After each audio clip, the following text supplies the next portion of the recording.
Hi everyone, Fran here at New Testament Explained. If you're not already, make sure you subscribe to both the channel and the notification bell.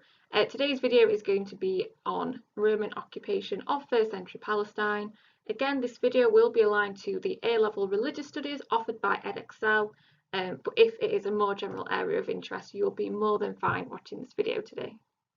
So the first area we're going to look at in regards to Roman occupation is how was Palestine governed during Roman occupation. Now this story starts in 63 BCE when the Roman general Pompey the Great conquered the Hasmonean kingdom, starting a centuries-long period of Roman rule in the region. Now during Roman occupation, Palestine was semi-independent in that the Romans appointed Jewish leaders and gave them a certain amount of autonomy. So it's not the case that Romans are directly in control of every element of running Palestine at this point.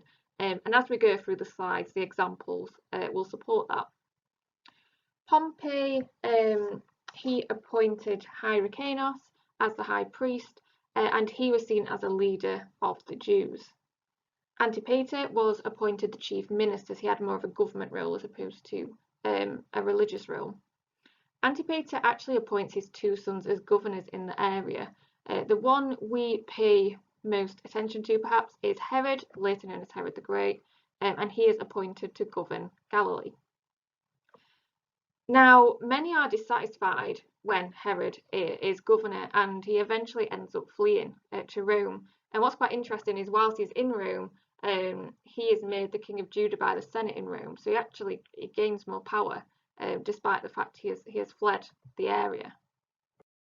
Now, when Herod the Great died in 4 BCE, the emperor of the Roman Empire, Augustus, appointed Herod's sons to govern Palestine.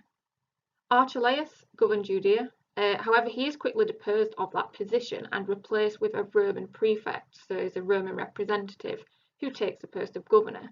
And what's interesting about that decision quite early on is that the consequence will be that Pontius Pilate is the 5th prefect of Judea.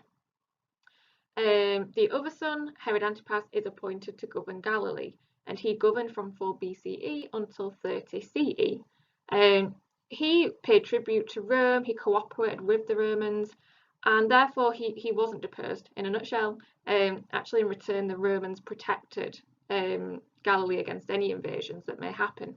Herod Antipas is therefore what we call a client king, which means he is functioning under the patronage of a more powerful ruler, and that more powerful ruler is the Roman Emperor Augustus. As we've kind of hinted at then, the supreme power in the Roman Empire is with the emperor, who is based in Rome. And the backstory to this is that when Julius Caesar was assassinated in 43 BCE, the Roman Republic fell into civil war, and this engulfed the Mediterranean for 15 years. And therefore, what is quite interesting is that the first two emperors that kind of emerge out of this new Roman Empire in the aftermath of this civil war are actually the emperors that are going to be around at the time of Jesus. Admittedly, in Rome, they won't be kind of on the scene that we study in terms of what Jesus is getting up to. So Augustus is the emperor from 27 BCE until 14 CE.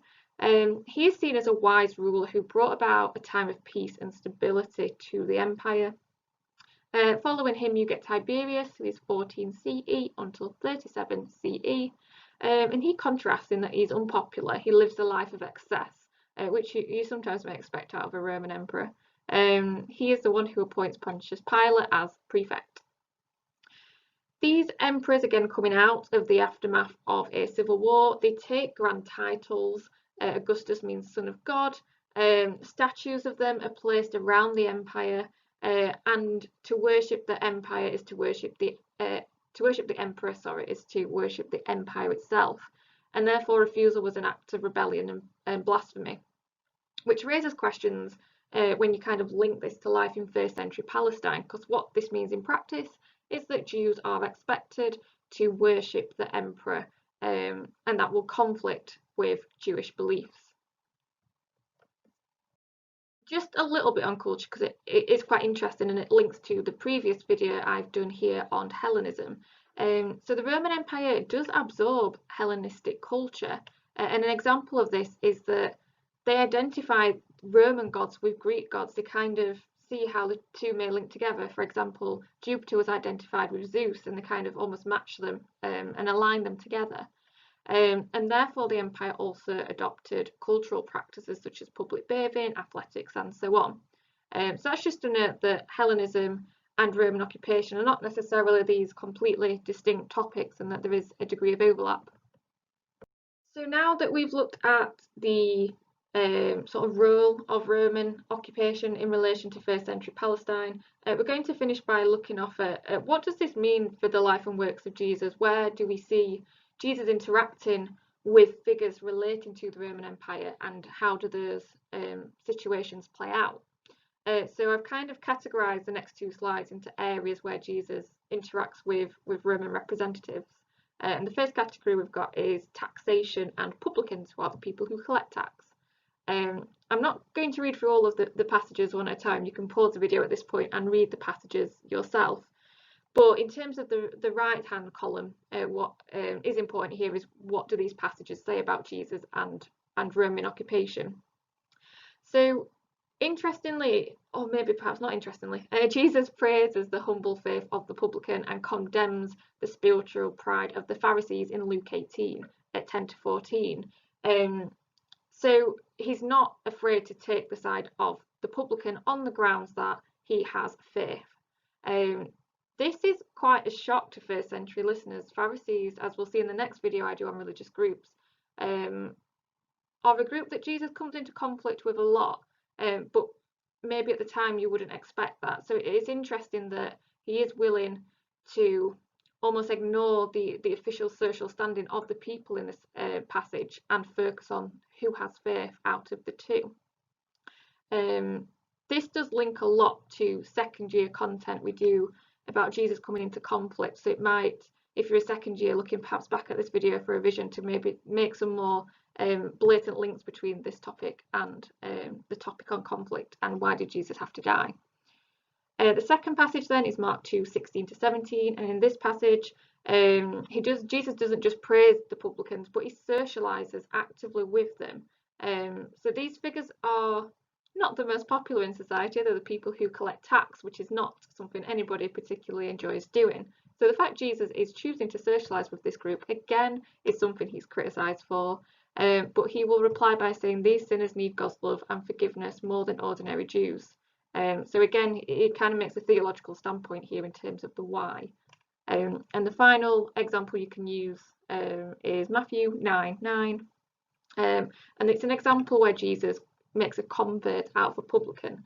So again, showing that Christianity, as it will come after the resurrection, is not exclusive to Jews, and that it's all about faith and it's not about your job within society.